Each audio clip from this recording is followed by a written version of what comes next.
episode of Fan Formula, green screened because I've been put up a velocity kinetics video which you should check out. Just ranting, not quite ranting, but sort of general, trying to have some general discussion about what's been going on in F1 at the moment. Anyway, on to the questions. I can't quite see my computer screen from here, so I've had to write them down on an old envelope. First question: Magnussen received a penalty during the race. Was it fair? Was it just? I don't really like Magnussen that much, to be honest. K-Mag and whatever nicknames he had at the start of the year. I don't like the guy very much, to be honest. Simply because he was brought in by Ron Dennis. I don't like Ron Dennis's style of doing things. I cannot stand it, and also because it feels very much that Ron Dennis is trying to get Button out of McLaren, and K-Mag was brought in to sort of be the embarrassment, embarrass Button, get him out, sort of thing. So that's my interpretation of it, and sounds very much like a conspiracy theory, which it probably is. This will have quite a lot of bias in it. So the penalty, to be honest, on the one hand I can see why everyone means it wasn't, it's like, well, why? People have done worse, he's done worse, people have done more, why should, based on that penalty, technically Hamilton and Rosberg should have got a penalty in Spa, which, yes, I can understand why. However, I do agree, based on what David Coulthard says, it's not the first time that Magnussen's done this. He's sort of a late dart in the braking zone. So, I personally think it was fair, because he's got to learn to stop doing that one way or the other. And if he is meant to be this almighty replacement for Button, which show me the proof that's what he's going to be, and I'll start believing it. But until then, I'll call you every name under the sun that is 4 letters long and give me a great Scrabble score. I think it was fair because he's got to learn to stop doing that.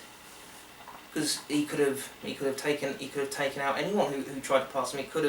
That incident with Bottas could have ended up in a safety car, which no one wants, and it's not going to do his reputation any good. And considering he had a penalty for something similar the previous race as well, and it's something he's become a bit known for, not quite known for, but sort of attracting more attention than he'd like, or anyone would like.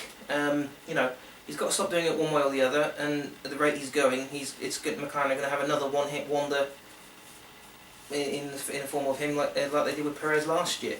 Yeah, we got him, and then the next year, no, we can't be fucked, sort of thing. So, I personally think it was fair, but my answer, in my opinion of it, is very, very biased. And I have to stick my hand up and admit very quickly that he is exceptionally biased. Question 2, racing from P4 to P10 was very entertaining. Whose performance impressed me the most? Bottas. Williams, again. Fucking yes! Get in there! 3-4 is about as good as they could get. Whilst everyone's going, it's their best chance to win. Yeah, if Mercedes crashed each other, that Monza was crashed into each other and did what they did in Spa, that was Williams' best opportunity for win. Yes, that's it. On merit, no, I don't think Williams are going to win it. I think Mercedes are going to win on merit most of the time, unless it's a low downforce and wet day when it's going to be a Red Bull. That's about it, all I can say. So, Bottas impressed me immensely. Perez and Button's tangos impressed me quite a lot as well. That, him getting in front and sort of proving, Button's doing a fantastic job to me of that to Ron Dennis. Sort of, I ain't going nowhere, me son, is basically what he's saying, only without the bad northern.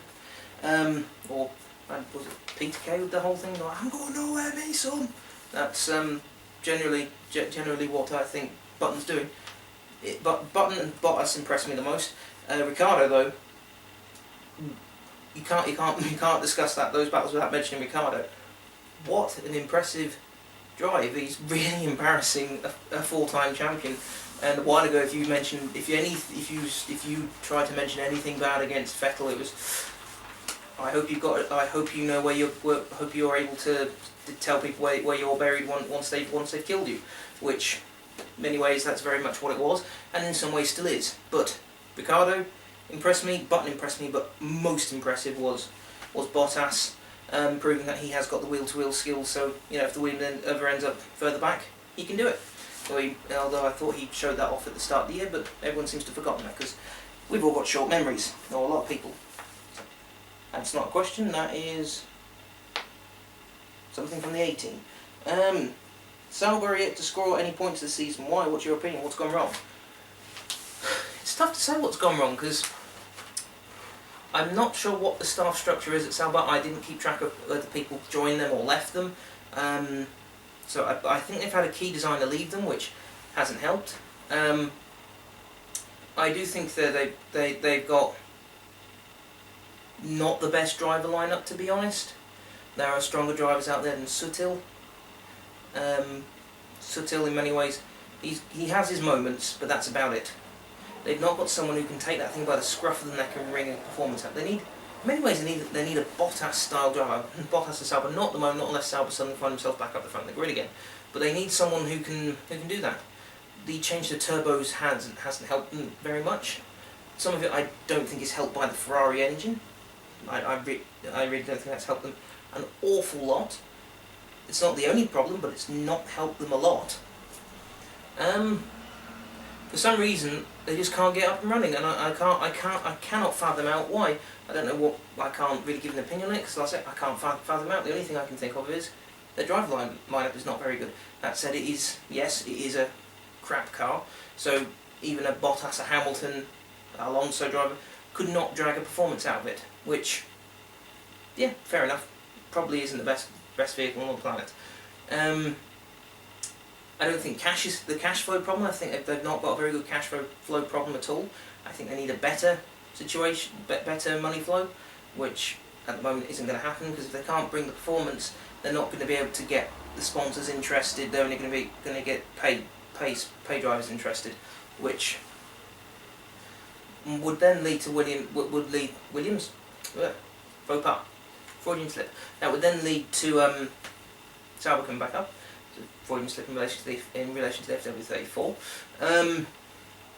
But the problem I think is they need a more experienced, more attacking driver than Sutil, which he isn't, and they need more money to develop it. I also think if they haven't done so already, abandon development of this car. Write this season off. If you've got scheduled updates that are midway through, carbon being cut or baked or whatever it is you do to the carbon fibre that comes on the cars, if that's in the process, fine. Bring it out and that's fine. Don't waste any more time making any more. Get on to next year's car, next year's driver lineup, whatever that may be. But I think, actually I also think Gutierrez, nipping back to driver lineup, still, Gutierrez isn't a good enough driver either, to be honest. He's I don't know, he just finds himself in the wrong places, whether that's through his own fault or not, but the driver lineup and the finances of Sauber, in short, are why I think why the team is struggling. But let's say I've not kept up to date with what will happen with I don't remember what happened with staff, whether they came, left, etc. So I don't know. So that might have hindered them, but like I say, I'm not 100% certain. And last question, moment of the weekend.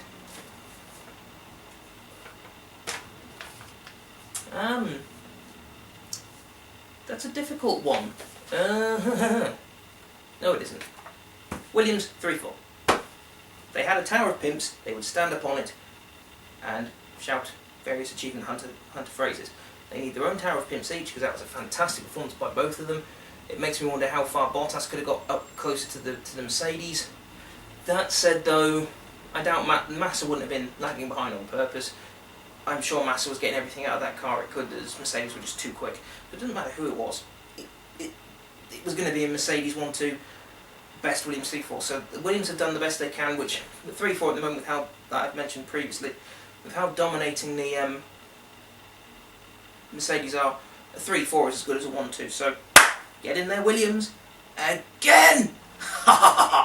Fuck you, everyone who tutted and rolled eyes when you said you're a Williams supporter.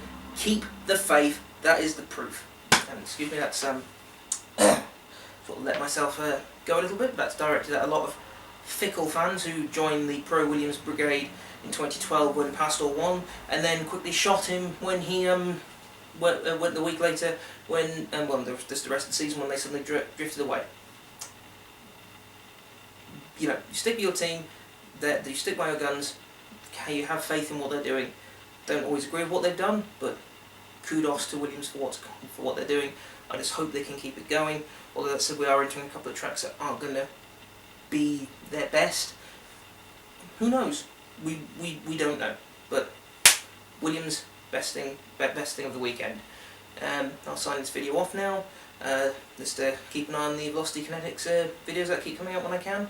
As you may be or may not be aware, because they're done on green screen, they take a long time to edit, so they're not as frequent as I'd like. But also, I've got a couple of things that are going on in life at the moment that I can't do them as frequently as I can. 'Cause for a volunteer role for something, I'm going to be having to train for that for about 6 months.